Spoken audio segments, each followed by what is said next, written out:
কোরআনের দাওয়াত নিয়ে যখন বাহির হওয়ার সিদ্ধান্ত গ্রহণ করলেন,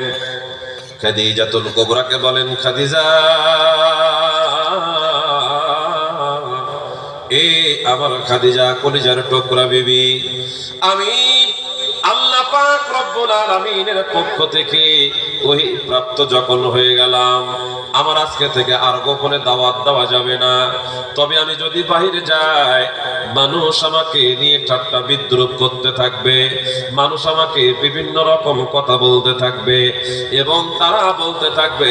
তুমি দিনের দাওয়াত নিয়ে বাহিরে এসেছ, অথচ তোমার ঘরওয়ালা কি মুসলমান হয়ে গেছে নাকি?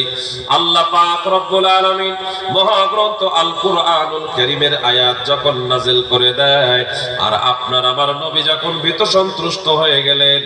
আর মনে মনে চিন্তা করতে লাগলেন, আমার ওয়াইফ, আমার স্ত্রী মুসলমান হবে কিনা বা কেমন করে বলি, এমন পরামর্শ, এমন আলোচনা আল্লাহর নবী যখন শুরু করে দিলেন, ঠিক তেমন একটা সময়ে খাদিজাতুল কুবরা তিনি বললেন, পয়গম্বর, আমাকে নিয়ে আপনার টেনশন করা লাগবে না, আমি আপনার হাতে কালিমা পড়ে পৃথিবীর মানচিত্রে সর্বপ্রথম মুসলমান হয়ে গেলাম। একবার জোরে বলা যাবে কি সুবহানাল্লাহ? আল্লাহ আল্লাহ क्या मुबारक नाम है, अल्लाह अल्लाह मोमिनों का काम है, अल्लाह अल्लाह এই যে শিরিন স্তনাম শির শঙ্কর মি কোনাদ জানান তামাম। ও মুসলমান ভাইরা রে আমার, আল্লাহর মহব্বত যে মানুষের অন্তরের ভিতরে আছে, ওই মানুষটা কোরআনের আওয়াজ শ্রবণ করার পর ওই মানুষটা দূরে বসে থাকতে পারে না, বাজারে দোকানপাটে থাকতে পারে না,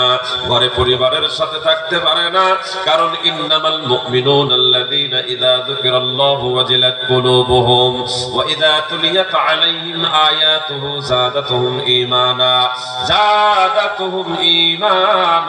ওয়া আলা রাব্বিহিম ইয়াতাওয়াক্কালুন।